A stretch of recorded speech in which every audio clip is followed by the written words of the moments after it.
Space.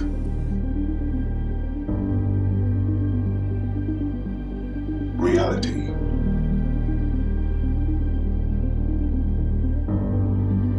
It's more than a linear path. It's a prism of endless possibility, where single choice can branch out into infinite realities, creating alternate worlds from the ones you know. I am Samlab, and I am your guide through these vast realities. Follow me and ponder the question, what if?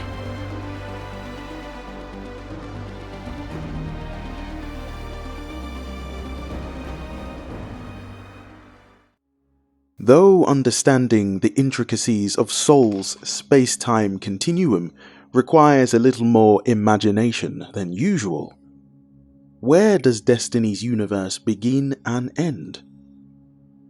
What would your answer be? Thus, I thought to distill this information into a video format for you to consume. Oh, watch your mind. Let me explain. Creation in Destiny didn't begin with the Soul system.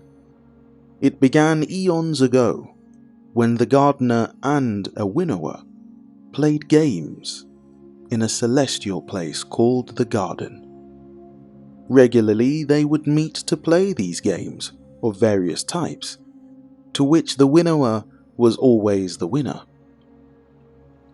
The theme of Soul's reality being fake has been one hinted, perpetuated, and even gestured at by many foes, and even Bungie themselves, if you know where to look, that is. So in typical fashion, I stroll through the monolith of books and data stored in the libraries of the Ishtar Collective, when I stumbled upon a portion of text. Have a listen to this armament law entry titled Skull of Dire Ahamkara. Thus it reads.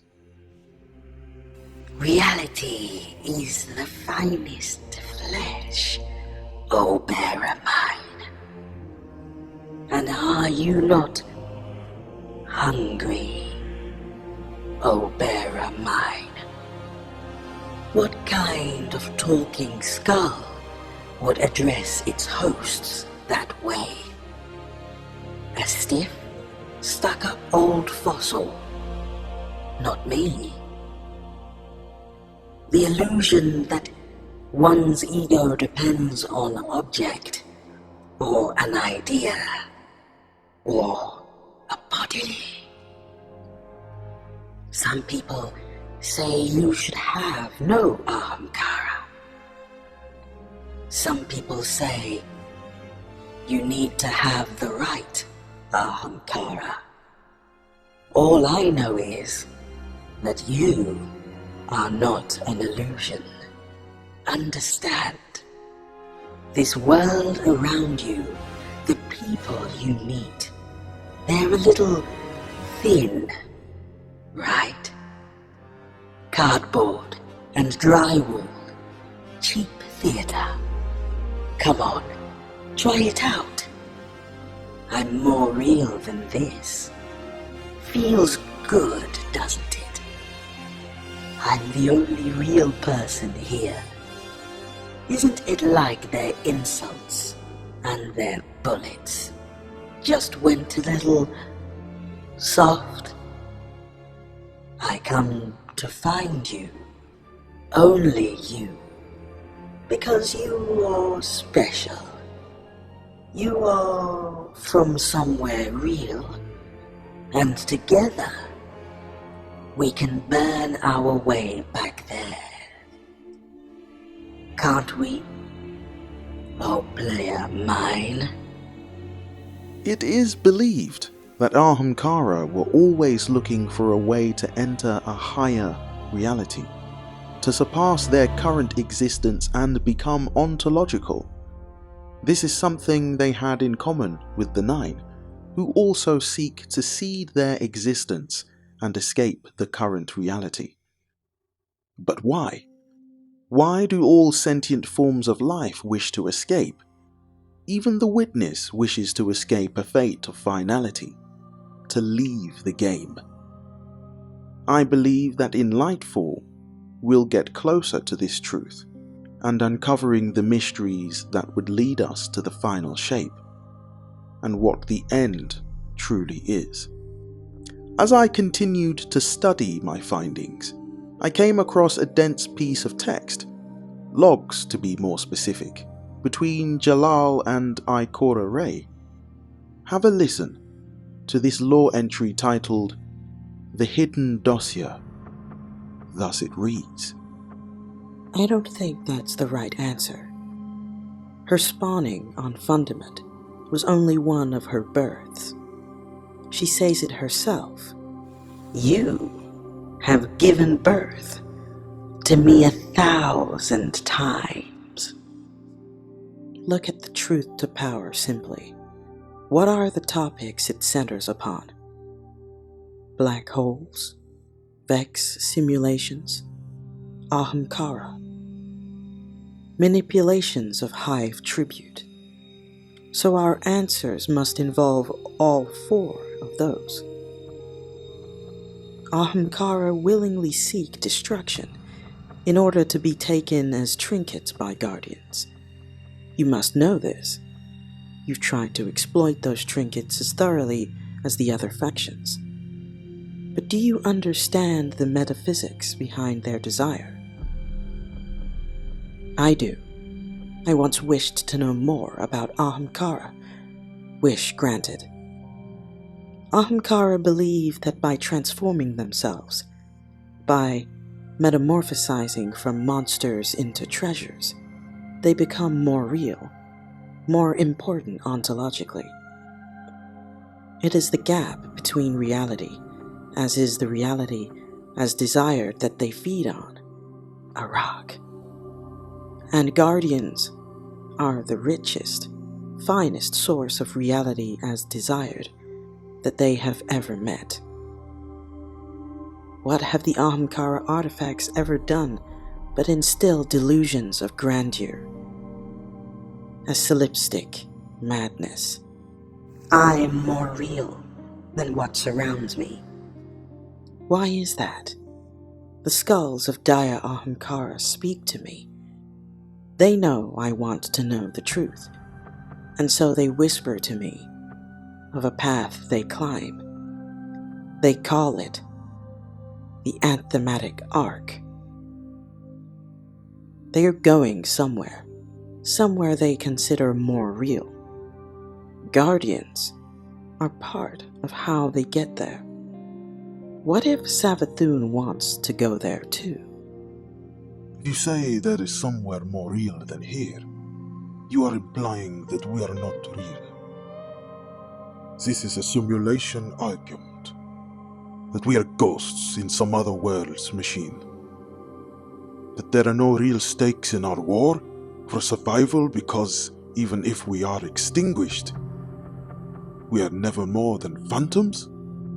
I refuse to accept this. Curious. The dispute here centers around one idea. That the universe soul exists in is not the final destination or the final shape. This mad dash and scramble for power is something that the Vex share in common with every other entity in Destiny.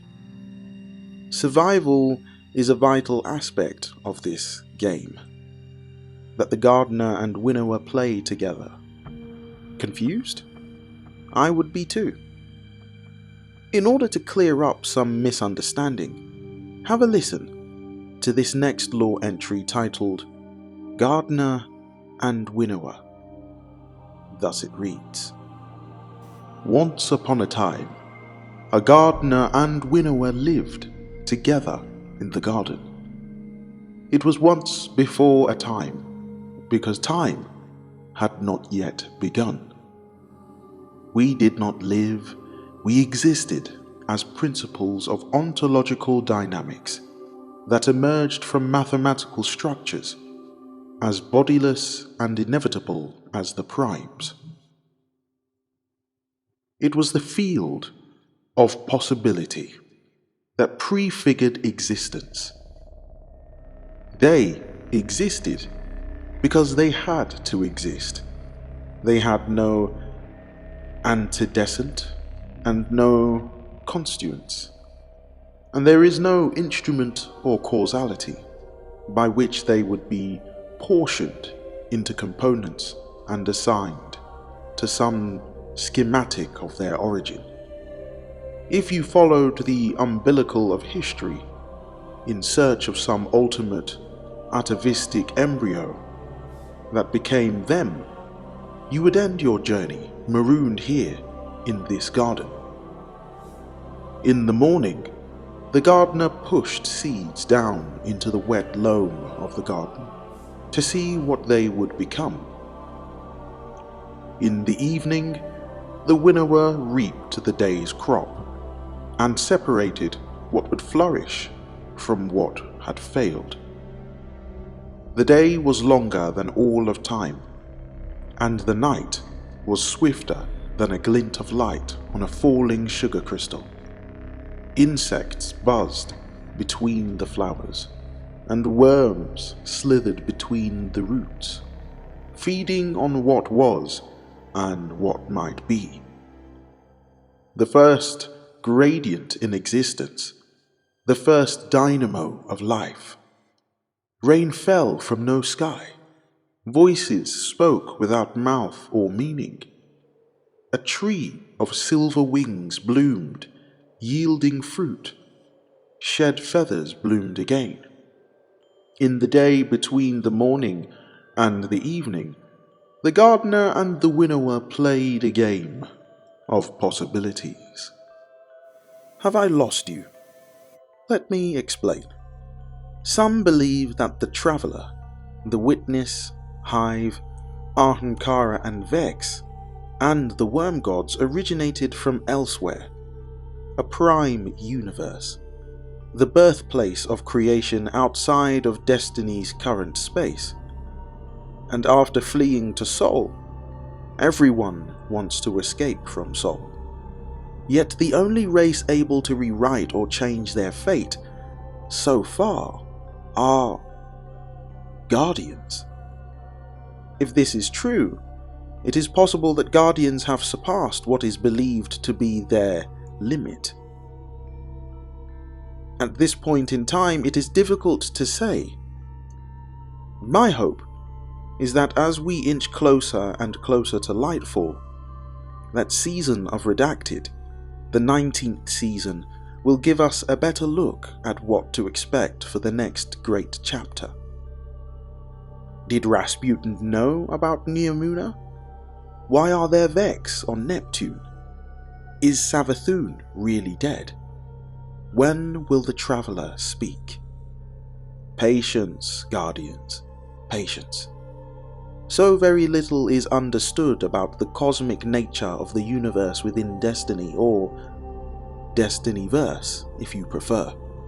But now, we stand at the precipice, a mountain summit, looking down at everything below, wondering what next. Each choice made since the Traveller entered Sol has given birth to alternate endings, unlocked access to hidden spaces and universe, thought to be impossible. And although the future that lies ahead looks bleak, it is merely a mirage. For in the day of trouble you will call, and the one true light will answer and say, "Here I am." For now, that's all I have for you. Hopefully you found this video useful and easy to understand. If you did, be sure to comment below and give this video a like. Consider subscribing and click the bell notification to find out when my next upload goes live.